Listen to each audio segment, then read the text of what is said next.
Hi, welcome to the Double Stuff Podcast, where we are kid tested and mother approved. Yeah. Okay. You're proud of yourself for that one. I am. All right.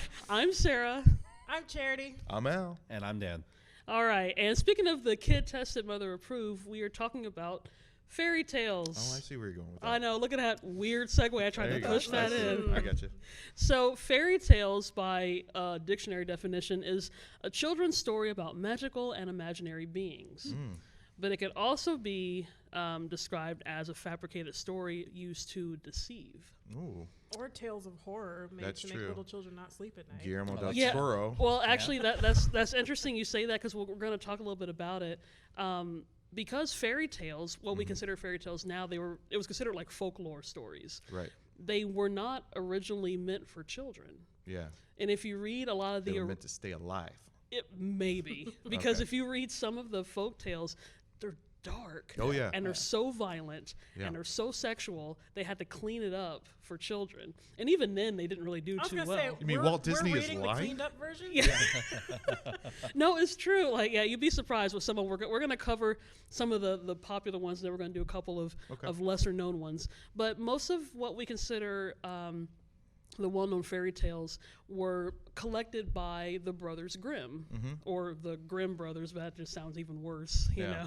But I kind of like the Brothers Grimm, because you don't know anyone That's else how that I know does it. that, like for siblings, like me and Charity, you know, we're the sisters Harmon. Yeah. It doesn't. Actually, I kind of like that. That works. We should start doing that. We should, yeah. You the just sisters refer Harmon. to yourself in that way from now on. We talk in unison. Live at We're the just- Orpheum at 9 o'clock.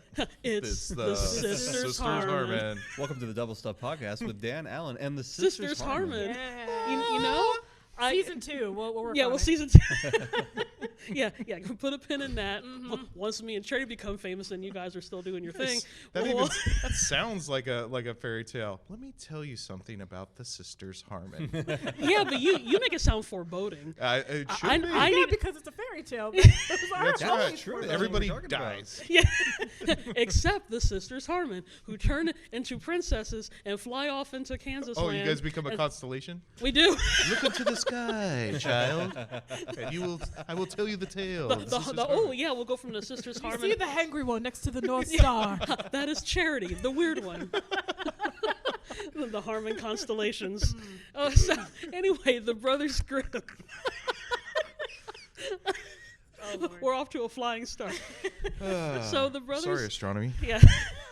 I like how you're apologizing for We the have to at least industry, apologize not once. astronomers, but Yeah, just astronomy the as whole a whole. thing, the whole Sorry, thing. universe. That's And right. also, you're not apologizing to astrology because No. that's a garbage science. No one likes it. Ah, Fight.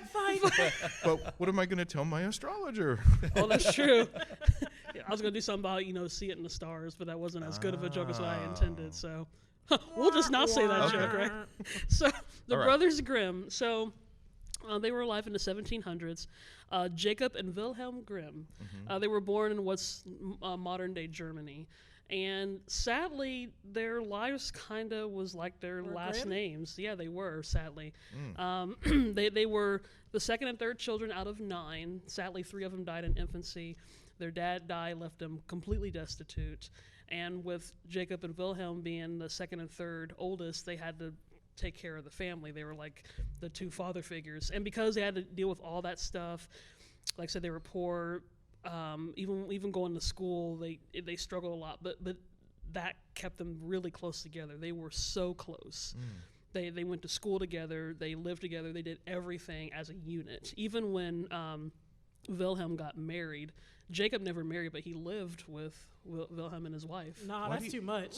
Why do you pronounce it Wilhelm, but Because- Jacob is Jacob? Yeah, I don't know how to say Jacob in German. And I was actually going to say Wilhelm like everybody else. But looking at videos, they were like, oh, Wilhelm. So I'm like, okay. Okay. But I think in German, like the W does make the V sound. It does. Yeah.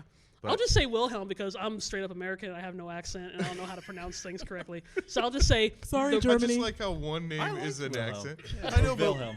But Wilhelm. Isn't Jacob? We'd be like Jacob. No, I'm thinking like Yakov. I don't No, know. I don't think it's no. That's an that's age. Russian. Is that Yakov Russian? Smirnoff, like the comedian guy. That's Yakov. Yeah.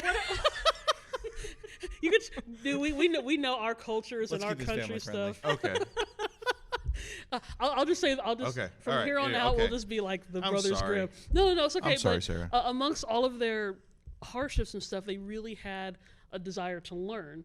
And when they went to the university, they really started learning about folklore and language and how cultures kind of came together to make stories. So what they did is that they collected all these, and like back then, folklore and stuff, all the stories were by word of mouth. No one wrote anything down. So it's just stuff that's been carried on for thousands of years. So they basically went, I don't know, all over. I don't know if it's like all over Germany or everywhere. Family, friends, whoever, they would just collect all these stories by word of mouth, write them all down. And So they did write them down. they were the ones that actually kind of did that. Oh. I Because feel everything like else, it's like telephone. You guys ever play telephone when you were a yeah. kid? You have a story that starts off one way, and by the Yeah. time it gets to the end, it's been embellished so much. I feel like that's probably what happened with some of those stories. Oh yeah. possibly. Well, if you even Which look is at why their they're so stories. outlandish. Yeah. Because you go to their stories and then how Walt Disney interpreted them. Yeah. And I mean, it's totally different. Well, flavor. and it's kind of interesting now because I will talk about Disney. Well, not a whole lot, but just the fact that most of the fairy tales we associate that with the Walt Disney flair. Yeah. You know, the princess and the Oh, castle yeah. and the terrible stepmother and all the wickedness. But beauty overcomes good, overcomes evil, right off into the sunset. Credit Right. roll, Walt Disney production. Right. But the funny thing is that, you know, especially like, okay, like Cinderella. Like everybody knows the story of Cinderella. Pretty much the version that Disney did with the exception of singing mice and all that. So we're is talking about the animated. the original. animated, 1950s version. Gotcha. The animated version. It's kind of pretty much how people have told the story. Oh. Well, since the Brothers Grimm had translated it. Okay. But apparently, the story of Cinderella is like thousands of years old. Like some of that dates back to the ancient Greeks. Oh yeah. Because I guess one of the earliest stories of Cinderella was really short and sweet. But it was a Greek slave girl. There's no backstory about her, but she was a Greek slave girl. She went to the lake or whatever to bathe. So she had her clothes there. She left her shoes, over on the bank. A giant hawk or eagle or something took the shoes, flew away, and one of the shoes landed on the lap of an Egyptian king. Oh. And the Egyptian was like, oh my goodness, this magical sandal fell from the sky. I must find a woman that this sandal belongs to. Traveled long and wide. They found the Greek slave it belonged to, and she became No the one king's, else in the country was a size 6. Yeah. them size 6 Greek sandals, guys. Man, those Greeks made unique footwear. They did. If they were glass, it'd be even more so. But that's pretty much, I hadn't heard that version. yeah, that's pretty Yeah. much like the earliest Cinderella Okay. story, which is kind of interesting, Then Yeah. she you know? became a white blonde girl. She did, yeah. Evil stepmother and stepsisters and Well, singing mice. and it's kind of interesting that a lot of the fairy tales have evil stepmothers. Yeah. And I think, and there's seldom a father figure in Right. fairy tales. And I think a lot of that probably was based on the Brothers Grimm because their dad died at such a young age. They didn't really, and their grandfather was their other father figure. He died. So both of their father figures died when they were quite young. So I guess they really didn't bother having, even like with Cinderella, the dad dies like at the beginning, like, oh, it was great, and then he died, you Yeah. know? A lot of those, there's not a lot of father figures, and the stepmothers are always evil. Yeah. And, so far I haven't found out, like, why that's the case. I don't know if their mother it didn't seem like she was a bad person. She just dealt with poverty just like everybody else. Yeah. But, but like the story, another one, along with like Cinderella and Snow White and all those, you also have like, Charity was talking about Hansel and Gretel. Yeah. That's a terrible story. Yeah. That's even a terrible story from the little bit that I know of Yeah. just Yeah. the two random kids in the forest and all of that. So And they're making a new movie out Yeah. Are they? Yeah, Oh, okay. they're calling it Gretel and Hansel. I don't know if Feminist having movement. the girl's name in the front changes the story at all. But basically, the story of Hansel and Gretel, it's a brother and sister, and they live with their parents, and apparently there's like a really bad famine or something. So the mom, well, one of the versions, the mom insists on telling the dad, we got to get rid of the kids. They have to fend for themselves or we're going to starve. Yeah. The dad was against it, but he ended up saying, all right, fine.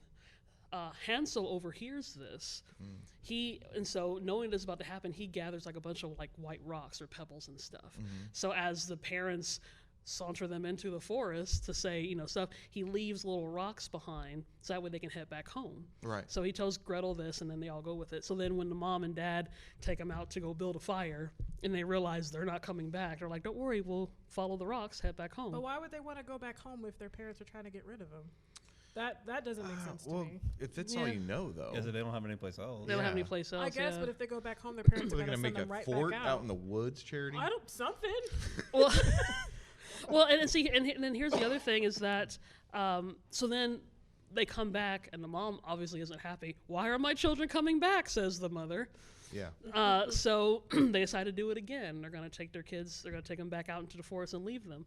So then Hansel hear this again. He grabs, I think, like some breadcrumbs. So as they're leaving, he's leaving a breadcrumb trail so they can come back. Unfortunately, while they're doing that, birds come and eat the breadcrumbs. And so that's why birds are evil. because they steal breadcrumbs not from children. I do not like birds. Not again. That's another topic. Talk Okay. about things that don't we'll make talk sense. about this later. So so anyway, they think they're following the right trail. They obviously get lost because they can't find the breadcrumbs. Then they come to this random house that's made out of gingerbread and sugar and cakes. This is after they've eaten the mushrooms that they found, right? That would make a whole lot more sense at this part of the story. But yeah, so they go into this area and they are so hungry they start eating the house, obviously. But little do they know, it belongs to this witch that lives in the house that wants to eat the children. And that's how she used them to lure them in. Now, this part reminds me of like some stupid Looney Tune Acme mess. Because, you look at all those cartoons like Wile E. Coyote or some character, and they're trying to get Bugs Bunny or some character. So they get a big cauldron full of vegetables and soups and spices to catch the rabbit when they can just eat the soup in the first place. But the witch is not a vegetarian. She wants nice morsels of children. Morsels of children. Yeah. She likes her Gotta child. get that protein. Gotta get that protein. That's right. Nice, fresh children. She's not a vegan witch, Yeah. obviously. So anyway, she lures them into the house.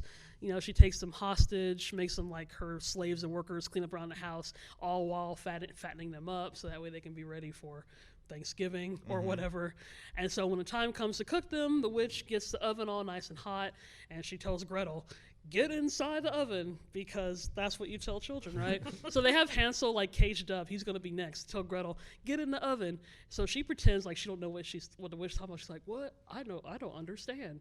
What? And then the witch does the typical thing that, like, again, Looney Tunes. Oh, you stupid idiot child. This is what you do. You open up the oven. You get in. Watch. I'm going to get in the oven. Right. And then this is what you're going to do. So Gretel closes the door. Right. It's like, hellfire for you. Yeah. Turns up the thing.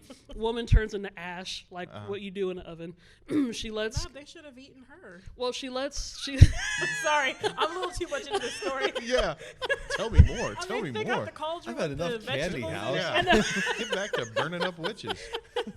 The stew's already made. Yeah, I know. that's right. It's already done. Don't let this all go to waste. So what happens is they come, or no, Gretel lets Hansel free from the cage.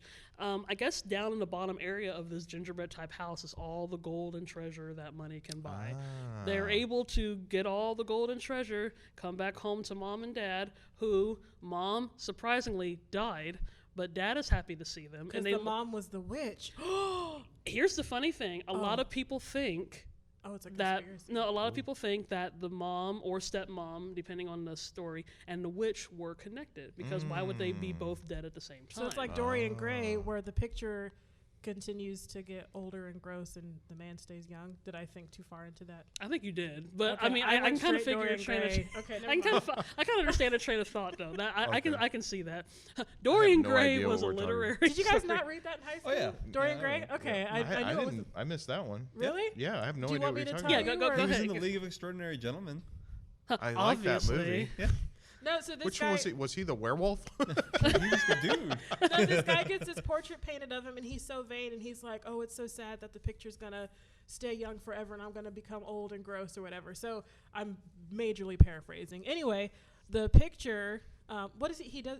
Somehow the picture is able to take on all the bad things and all the age, and he stays young forever. So he gets away with a lot of bad things. yeah, like he murder does and bad stuff. things and stuff, and so the painting picture takes on that. takes on the evil, and it takes on the old age and the ugliness, and he always looks you know, Young. fabulous or whatever. So when she was talking about the witch and the mom, she was saying that they were connected. I was saying if the witch got burned in the fire, then you know that means that. Is that what happened in the story? So Well, the painting gets destroyed and he dies? Yeah, I don't want to ruin the ending, but yeah. I'm not going to read the book. Why not? It's actually that's one of the few Okay, stories I'll read I the book. enjoyed. Yeah, from classic literature, it's pretty good. I love classic lit. Anyway. Yeah, again showing our nerdiness here. but yeah, but they also said with the story of Hansel and Gretel, a lot of it could have taken place in the 1300s during the Great Famine of 1315. When parents did have to abandon their children so they could survive, or sadly resort to cannibalism. Yeah. See, that's what I thought you were going to say, that the parents, instead of leading them out, that they're going to cook the children before the witch did. Didn't the Soviets like make posters and put them up in the Ukraine saying, reminding them it's not good to eat your children?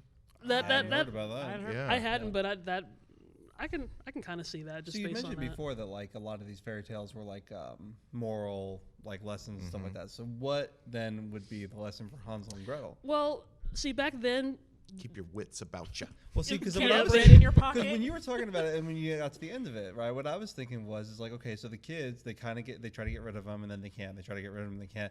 And then the kids show back up, and it's like, oh, good, I'm glad to see you again because you have all this money. So it's like, kids, you have to go out and work to support the family. that's kind of. I mean, that's It's what capitalism. That's what Capitalism. that's what kids Capitalism. kind of had to do back then. Though, Industrialism. like Yeah. they did kind of have to be adults at a very young age. Well, that's why you- that's why you they had get welcomed children. back, right? Yeah, They get welcomed yeah, back, you and had they only get children welcomed back to- because they come back with gold. Yeah. And it's like perfect. Yeah, no, but it was true. It worked. You've earned your Yeah, place. that's right. Yeah, That's and now the you're lesson. accepted back into our family. Then don't have children, because then you gotta pay for mouths to feed. And Oh, I'm sorry, Charity. Alan, I forgot. This is coming from the I'm only sorry, father children. in the group, guys. No, Alan's girls are very lovely. I've met them both. Well, thank you. There you go. Yeah, no, they're definitely not worthy of No, I would never No. abandon his gingerbread girls in the eating. forest. Yeah, No, but I have said, start thinking about it. Start thinking about what you're going to be doing. But Dad, I'm 10. Yeah, I know. I tried, girls. I tried. Start working. Well, that's the thing. That's the thing. Like back when the only way to discipline children was through fear, they would tell them stories like this. Be like, now I think don't go. I think we still do. Well, no, we still do. We still do. But Life like, is hard. but yeah, no, I Survive. mean, yeah, it'd be like, no, don't do this because you know what happened to Hansel and Gretel, or you know what happened to Little But Red some Riding countries Hood. do that. Like there's like Christmas stories. Like some stories have Father Christmas or Santa Claus or whatever. Yeah. Someone comes and brings toys and goodies and everything. But there's other stories of like if you're not good, it's not that you just get coal in your stocking. Like there's the little Yeah. Like Krampus. Yeah.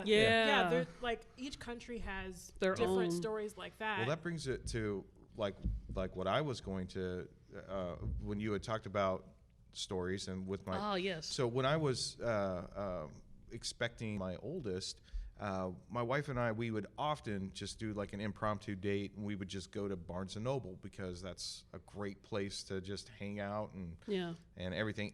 And I was thinking, okay, let's look at some children's books. So I'm going to have a child. I need to have a couple of children's books around. Brush up. And I found this book, and I want to say it was called The Star Dollar, but I couldn't find it. And so the story is it's called The Star Money, and instantly, like, there's all kinds of artwork that when I was looking for it, but that was popping up and things like that. So I think it's more The Star Money.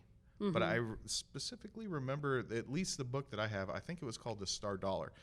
And it was a really short book. I liked the artwork, but it was absolutely bananas. And I had to buy it because the very first page starts out with, once upon a time, there was a girl. She was poor. She had no family, no home, no money. She had little food, just a piece of bread. And I'm like, that's the story for my daughter. That's an awesome story.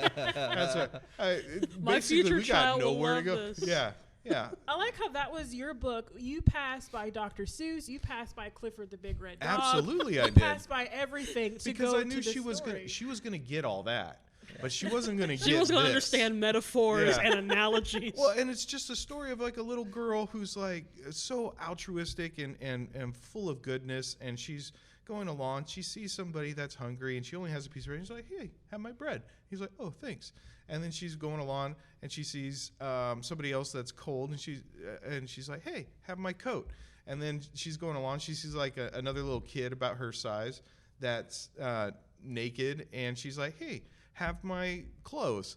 And then she's wandering around in the forest Without with any clothes on. Yeah, and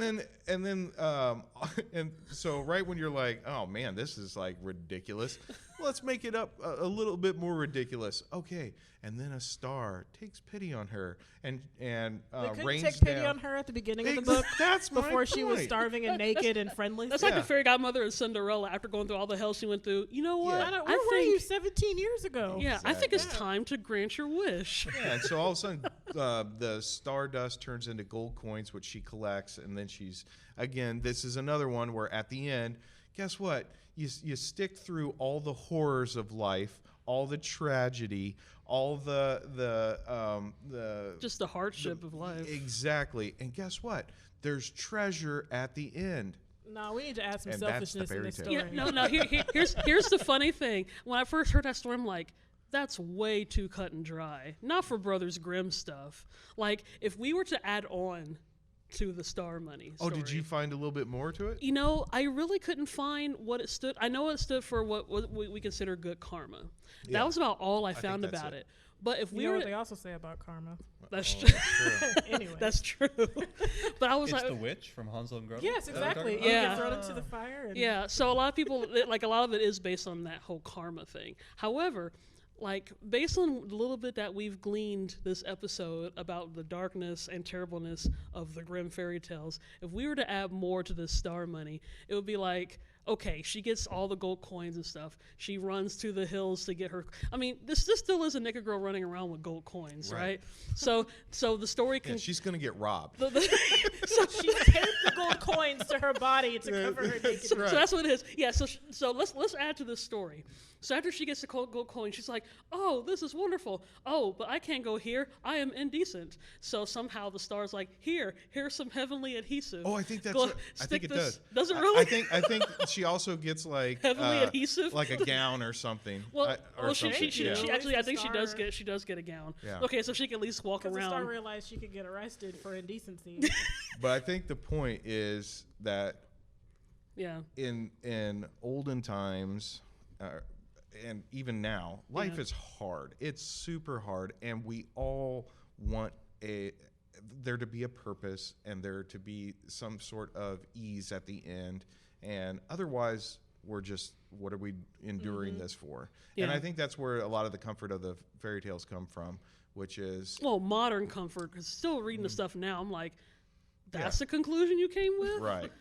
If one of your going- parents dies, the other one is hopefully the good one. Well, that way you going have back a good from life, you know. like what you were talking about with the original Cinderella. I mean, it's Yeah. the story of somebody that's of a low class Yeah. being taken up into the highest class. That's true, And- yeah. And you know, that's for a lot of people are waiting for that fairy tale to come true, It is. and it still applies because it doesn't matter, you know, what class you're in. There's always something above that, and you're always trying to get to it. But fairy tales aren't real, so No, but the truth behind them is the hope of something, and this is where yeah, like I guess. religion helps, you know, ideologies help, and in the case of Brothers Grimm, it was fairy tales that are help. Like you help, you give hope to somebody that has no hope.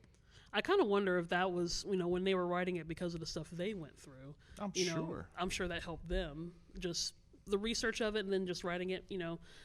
I know personally when I do write or read and stuff, I mean, I do, especially if it's something that I think uplifting or I enjoy, you know, you do feel better about it, even though Absolutely. maybe your present circumstance might not be 100% Right. changed. You know, it's not like you go through your storyline, your climax, and then at the end it's like, oh, well, my story ended just like the movie did, you know. But Which you have to make sure you see the good stuff in real life, because it Yes. doesn't make sense for us to be like, oh, fairy tales, and then you look around and it's like, okay, where's the good part, you know? So you Yeah. have to look for that in reality too. Yeah.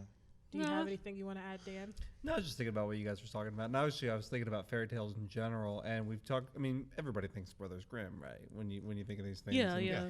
And they were sort of like universally talking about like morals or just life or everything like that. Yeah. And I was thinking about more of a. It's not even a modern equivalent, but a more modern than the Brothers Grimm was that we have. And when I was thinking about this, I thought, am I making these up? Because I don't seem to hear about them anywhere. But does everybody remember Tall Tales? Oh yeah. Oh, like yeah. American folklore, Oh, like yeah. Paul Mhm. Bunyan and Bunyan. Johnny Appleseed and stuff like that. Pecos Bill. Isn't it interesting that like I feel like, and correct me, you could correct me if I'm wrong, because I don't really remember the details of those stories very You don't well. believe But Pecos they were Bill lassoed a tornado? Probably not. But they all seem to be more about American exceptionalism Mhm. as opposed to any sort of like Oh, yeah. moral philosophy Oh, yeah. or anything like that. Oh, It's like just- that and Johnny Appleseed, like all those kind of. Yeah, Yeah. I think. Pull yourself up by the bootstraps. But Yeah, like, we kinda, don't You yeah. have go a lot out of- there and you get that tornado. Why are you guys whining about a tornado? Go out there Exactly. and just lasso it. America. America. Yeah. No, I get what you're saying. But Yeah. then again, like I was It's thinking our about it, and I was version like, I of- don't hear about those at all anymore. Well, because of how ridiculous it seems, in the sense of not despair, like the world is crap and you gotta at the end there's treasure. And I think American folklore, there's no treasure, but there's the glory. Okay, yeah. And it's more can do, like lassoing a tornado. You don't see Little Red Riding Hood doing that. No. However, No, she's stupid enough to talk to a strange wolf and doesn't know what a grandma looks like. that's That's true. true. So I mean, maybe the American tale is more of the go get 'em attitude. That's But like interesting, totally, like this is part of the reason why I brought up the fairy tale thing, because I figure this is something we could totally expound on future episodes, because I did want to talk about more about fairy tales. We didn't even touch on nursery rhymes, Mother Goose. That's a whole other animal. The tall tales, like you were saying. Because a goose is an animal. Ah. Keep going. I Sorry. couldn't let that go. Trying to make a reference to things. So we definitely got to talk about this on other episodes, which I'm excited about. I love opening a can of worms in a good way, whatever that means, so we can start talking about more about this. So Well, thank you for bringing up, by the way, the Brothers Yeah. Grimm history stuff, because I always kind of assumed the Brothers Grimm was like a Homer. So it was like Yeah. a Oh, yeah, group like- of people like that a were writing legendary under the people. same name. yeah, no, it's true. No, these are actually two legit brothers that came together and made. They collected about over 200 collections of folklore into the stuff that we have today. So yeah, so for you guys that are listening in, hopefully you enjoyed what you listened to, and if you have a favorite fairy tale, tall tale, or something, let us know about it. Maybe we can talk about that in a future episode. I would love to find out more information and do more research about this. But so until then, we're going to go ahead and finish this up, and hopefully enjoy some more fairy tales. All right. Thanks for listening to today's episode. You can find other episodes at doublestuffpod.com or on your favorite podcast apps. You can also join the fun on social media on Facebook and Instagram at Double Stuff Podcast and on Twitter at Double Stuff P. That's the letter P.